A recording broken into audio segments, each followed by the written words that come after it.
money is found in Geneva, in Western banks. For them, the hallmarks of being a bourgeoisie is having an expense account, fancy clothes, a European way of life, and being able to travel to Europe when you want. That's the hallmarks of it. They have no proper relationship to the means of production. They are more bourgeois in aspirations than in material reality. And this is really dangerous. This is really dangerous. Therefore, and added to this, with the inferiority complex, they are easily gotten to betray their people without thinking about it. So our struggle with this bourgeoisie is more an ideological struggle than a material struggle. Because as we say even in Atlanta, when an African is not a mayor, they're crying. The only way they get some money is when the political gravy train comes along. Otherwise, of course, they have no factories. They don't produce nothing. The best they can do is be in service industries at best. So with this line, you know they're not direct exploiters because they don't have the means of production. It's more an attitude. Therefore, that's why with illogical struggle, more and more, you can wipe them out. Of course, so their class aspirations is just that, aspirations. When they say they aspire to be bourgeoisie, you know what they aspire to do? Work for IBM. That's what they consider to be bourgeois. You know, a high-paying job for them is bourgeoisie. Obviously, it's not how much managed wages you get, but your position to the means of production that make you bourgeois. And all they're worried about is getting higher wages, not even control of the means of production. So it's a real struggle here against this. Of course, to point out clearly, precisely what the class means, what is bourgeoisie, what is proletariat. It is defined by your relationship to the means of production, not by what you think you are or think what you want to be. So the struggle is the illogical struggle. Sister. I would like to know how you feel about Africans participating in the American so-called democratic system, like voting for the president and stuff like that. Unless we're organized, it's useless. Unless we're organized, it's useless. And since we're not organized, that's why it's useless. We have all these mayors and no power. No power at all in the Democratic Party. I mean, we got 300 mayors in the Democratic Party and no power at all. No other ethnic group in this country would tolerate that. So, no organization at all. We have more elected officials than any other ethnic group in this country. No organization, no power. So we must be organized.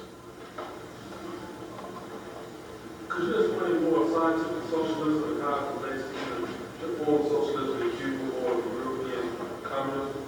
Okay. Of course, the question you asked me is a question which will take serious time. I have no question against time, but it's not my purpose to do this. My purpose is to stimulate you to want to know socialism for yourself, not for me to come and serve it up to you on a dish. So let me just give you some of the characteristics and principles of socialism, and hopefully you'll be inspired to want to find it out for yourself.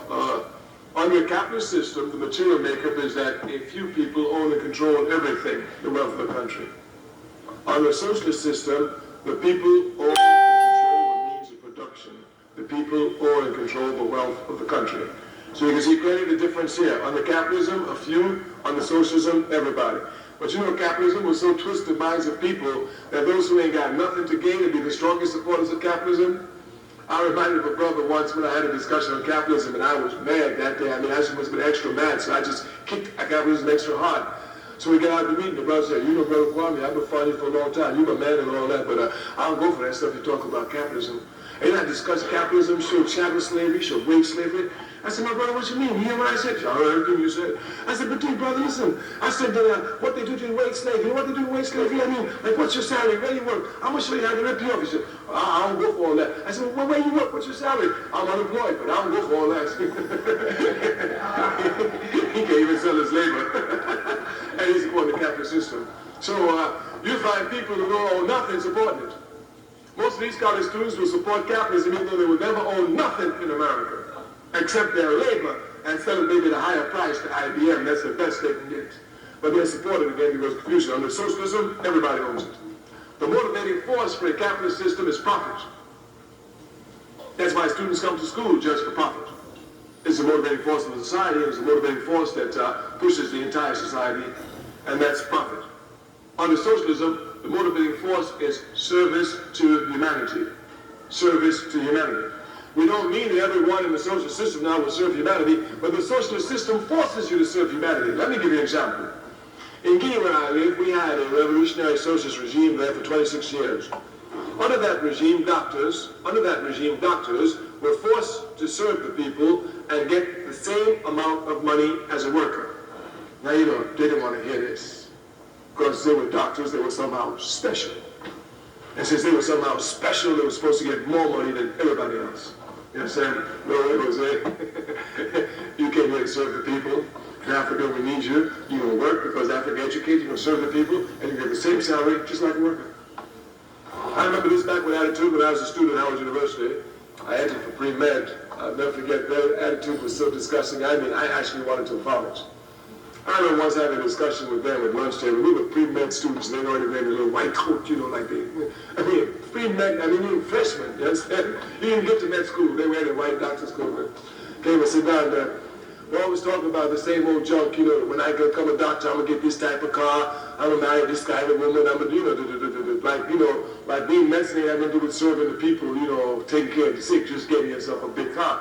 So, of course, I always waging a struggle with them, and once one brother said, well, I don't know what's wrong with you, just tell the truth, I'm in here for 8 years, I got to study for 8 years, and I got 2 years of internship, and I got to go out there and build, I'm supposed to get something. My father was a carpenter, and my father was working in New York in the cold. You understand? So I asked him, so what about my father? He working 8 long years in the cold, while you 8 long years in a warm school building, studying some books, and he out there busting his energy off in the cold. How come he don't get at the end of his 8 years a raise like you? You understand? So the doctors, of course, in Guinea, they didn't like the system, they didn't like it. You understand? But they had to serve the people. We educated them, they serve the people, and they get the same salary like everybody else and keep getting up. So socialism, motivating force is service to humanity. They may not like it, but they'll be forced to do it. And finally, of course, on the socialism, capitalism is an unplanned system. It's an unplanned system. Socialism is properly planned. Now, let me give you some of the benefits of it. Everyone knows that Cuba is a very poor country. America never tires of telling us this, as if poverty is a crime, especially since they raped you. But as poor as Cuba is, every citizen in Cuba gets free. If you fall down in the streets of Havana and you ain't got nothing in your pocket and you need a heart transplant, you get it.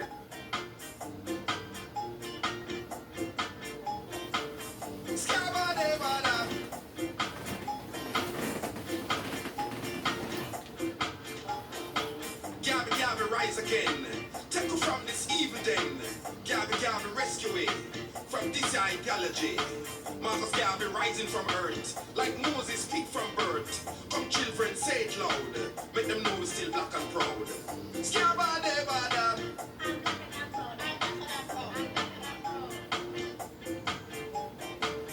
Scabba-dabba-dab.